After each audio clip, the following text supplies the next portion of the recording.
Hello, my name's Joanne James and welcome to another tutorial from the Crafty Owl.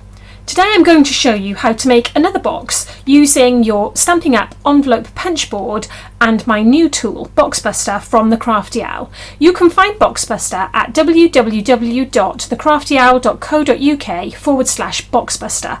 It's a great tool that enables you to make boxes of any shape and size using your Stampin' Up! Envelope punch board simply by telling it the dimensions of the box that you require. So for this box here, I wanted a box that measured 2 centimeters high by 2 centimeters wide by 8.5 centimeters deep.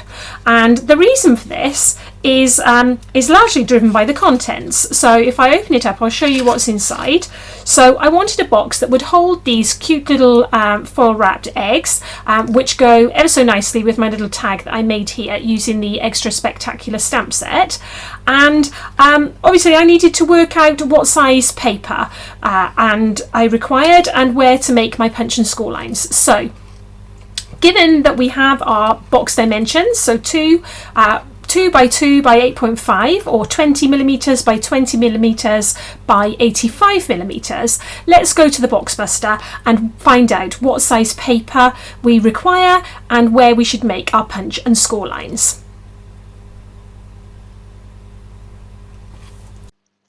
In order to work out what size paper we require to make our box, we need to input the dimensions of the object or items that we wish to place inside our box into the Boxbuster application. So Boxbuster can be found at www.thecraftyowl.co.uk/Boxbuster. And all you need to do is select the unit of measurement for the project you're working on. So today we're working in millimeters, and then input the dimensions of the item that you wish to make your box for. So we decided that we wanted a box depth of 85 millimeters, a box width of 20 millimeters, and a box height of 20 millimeters.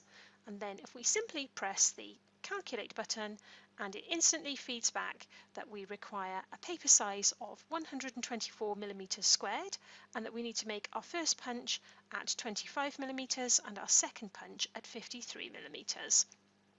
And we make those on the first side, and then we rotate 180 degrees, do exactly the same on the second side, and then the punch marks for sides 3 and 4 are made simply by aligning to the score lines that we've already made. So let's go and cut our sheet of paper and get making with our box.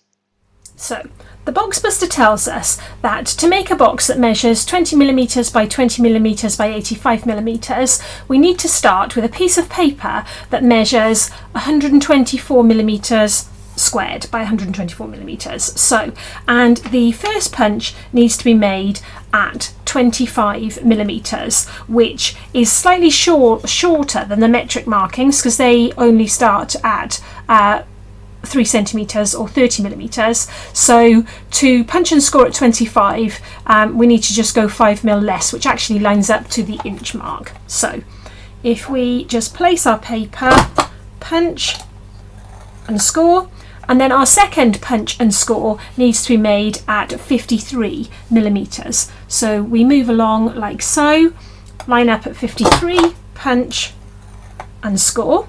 And then we need to rotate our piece of paper through 180 degrees, once again lining up and punching and scoring at 25 and 53. Okay, now the other thing that we should do is on the first side, we should also, or we can also in this instance, if we move our paper along to 81 millimeters here and just line it up and not punch but just make a faint score line, we can use that as a guide to later cut away this corner piece, because this will be wastage on a very small and particularly on narrow boxes anyway, like this one. So boxes that aren't very wide, there tends to be a lot of wraparound, and that would just mean that we can remove that excess there. So moving on, we'll go to our third side, where we'll now, this time we're lining up to our score line, punch and score, and here punch and score, and then again on the opposing side, punch and score, and move along, punch and score. Okay, and there you go, you have your basic box shape. So before we start folding, where we made that crease earlier here, we can remove that kind of excess on the long side. This paper is just so patterned, it's quite tricky. Whoops. It's quite tricky to actually see the line. Do very good with that. Okay, well, that's going to be on the inside anyway, so let's just neaten that up a fraction.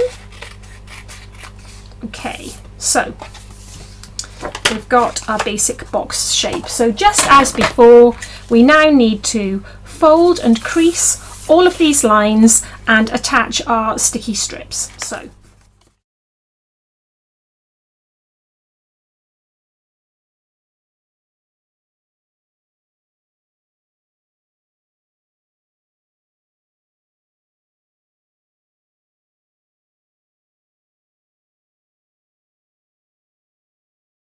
okay, so having cut in the notches top and bottom on our box and cut off slightly here, this piece will form the bottom. We don't need any tape on the top because this is going to be the bit that's going to open, and obviously, so on the bottom we've placed sticky strip on the outside 3 edges, which we're now going to fold in like so. We're going to fold over the right side, which was the side that we cut, and we're going to just stick that in place, and then we're going to fold the left side and very carefully, making sure that our box stays square, we are simply going to wrap this around our box, and if you pinch it slightly, you can make that piece follow the line of the box, and there you go. So that is your slim box complete, just like this one. And all you need to do is fill it with your eggs. Make sure you drop them to the bottom, and obviously this box was made to fit 5 eggs, and to be honest, you can just measure it, make however whatever size box you like, and then you just fold in the top like so, and there you go. All you need to do is make your tag, attach your tag to your box, and you're done. So that's how you make a small box using the envelope punch board and my Boxbuster tool. Thanks so much for watching. I hope you enjoyed this video tutorial. Come back next time for another tutorial from the Crafty Owl.